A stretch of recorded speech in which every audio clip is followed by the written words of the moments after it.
Hello my dear professionals, welcome back to the channel. So today we are discussing, is it worth taking a HR job on contract? Contract jobs in India in general are not perceived very well, are not received very well. The moment you mention that you're working on contract, people around you assume that you are working on contract because there's something wrong with your skill set. You are not capable of getting into a full-time job, that's why you're working on contract. Well, that's not always the case, and especially in HR. I myself have taken so many contract assignments during initial stages of my career, and it has given me great results. I chose those assignments consciously over full-time positions because I knew what I will get out of them. So if you're interested to know all of that, keep on watching. Point number 1, choosing job profile over the type of employment. Since beginning of my career, I somehow knew that the key ingredient to a successful career is choosing your job profile mindfully, then just chasing the type of employment or the company brand itself. If it is a data entry job, it doesn't matter where you do it. You do it with Google, Amazon or Netflix, it's still a data entry job. Specifically in HR, because HR is a career where if you stuck doing the same operational and transactional work for a longer period of time, you'll stuck there in that position and you'll never be able to grow, though the field offers a great growth in itself, and I wanted to take that growth regardless of where I started. So if you have watched my fresher to HR manager journey video here, you would know that I started on my own. I mean, I couldn't take the placement which I got from the college. I had to drop out from that placement, and I started much later than that and in off campus. So there was a lot of competition, but I was mindful that what I'm going to pick. There were many options around. Majority of them were on contract, few of them were on full-time, but I chose the role that I knew will give me the most growth. So you have to make sure that you pick a profile that is in alignment with your goal, what you want to be eventually. Point number 2, being on contract give you that liberty to experiment. If you're in a full-time job, you will have the tendency to settle in the job and also to tag yourself as a stable candidate. You would want to stay with that company at least for 3-4 years and so on. But I was mindful. I started my career in off campus. That's the reason I was sure that I want to grow faster. So this is one reason. Contract jobs are usually time bound, either 6 months or 1 year. Once you are done with that assignment, it's up to you what you want to do next in your career once you have experienced that. And when you search out in the market as well, your reason that you're leaving the company because you were on contract sells out very well. The future employer does not think much of it, and that reason is received very well. So it gives you more liberty to be experimental with your job profile, and you do not get settled or stuck in a job that you do not like. Point number 3, the monetary growth. Obviously, because you are not spending so much time in one particular company, you get good growth monetarily because you'll switch your company and then you'll get a good hike rather than just falling for typically 5 to 10% hike for as a full-time employee in a particular company. So here I want to give an example. So there was a colleague who joined with me on contract assignment with a company, and within I think few days of joining that contract, she got an offer from a company for a full-time job. The offer looked great, and it was a great significant hike for her, and the title was standard as HR executive for the entry-level jobs, but the company brand was really well. 5 years down the line, I met that person, and she was still in the same company, and she was looking for a job change after 5 years being into that company. And to my surprise, because she forwarded me her resume for the job change, she reached out to me. When I saw her resume and when I asked her what was she drawing as a CTC and what was her expectation, I was surprised to see that how less she was drawing in comparison to me at that point of time, though she got a really big head start 5 years ago. So this is something that a full-time job does to you. You get settled for that profile, and then you are happy with that 2%, 5%, 7% hike, and you do not think about changing your job role or being experimental with that, and it ruins your monetary growth that you can get in your initial years. You do not have lifetime to grow to a certain number. If you make it very slow in your initial years when you can still experiment and grow, it will take a toll on your overall career growth. Moving on to our next point, which is it is relatively easier to get into companies that are good on contract in comparison to getting there as a full-time employee. Number one, they do not have headcount itself, especially for support roles like HR. Headcounts are very less.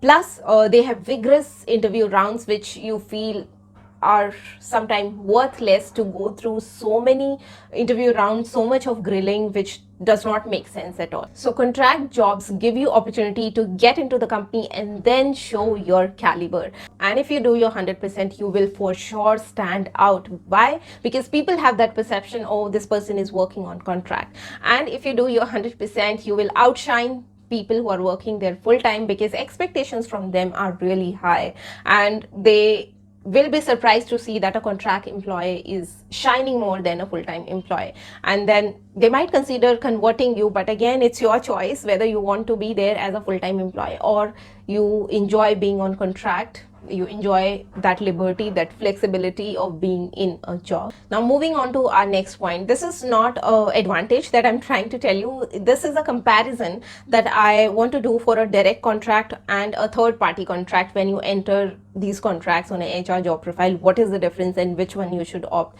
So a third party contract is something that you will be on payroll of another company. For example, you are working in Cisco and you'll be on payroll of Accenture. So you are a third party employee to Cisco through Accenture. So that's how it works. And then there's a direct contract where you're working directly with Cisco. There's no third party involved. You are dealing directly with Cisco, whatever the contract terms and conditions are. Now, what is the difference and which one is suitable for whom? See, when you're a full-time employee of any company, doesn't matter which company, through a third party or directly, you are a full-time employee. You are getting few benefits like your PF and your medical insurance. When you are on direct contract with companies, you might not get those benefits. There is no insurance, there is no PF. Now it's personal choice. If you have a dependents for whom you need medical insurance, then you can opt for third party payroll contract rather than direct contract. Though I personally have always liked direct contract because the growth it gives is much more than a third party contract, because you are somehow directly employed with the company. Whatever you discuss related to your contract, related to your appraisals, related to the hike, the conversation is always direct. It is not routed through a third party who's taking some commission from your salary. So they will always think about their benefit, how much they can take the commission out of the salary. So even if Cisco is paying you say 15 lakhs, so Accenture will always try to maximize their cut and will maybe give you 10 lakhs or 11 lakhs.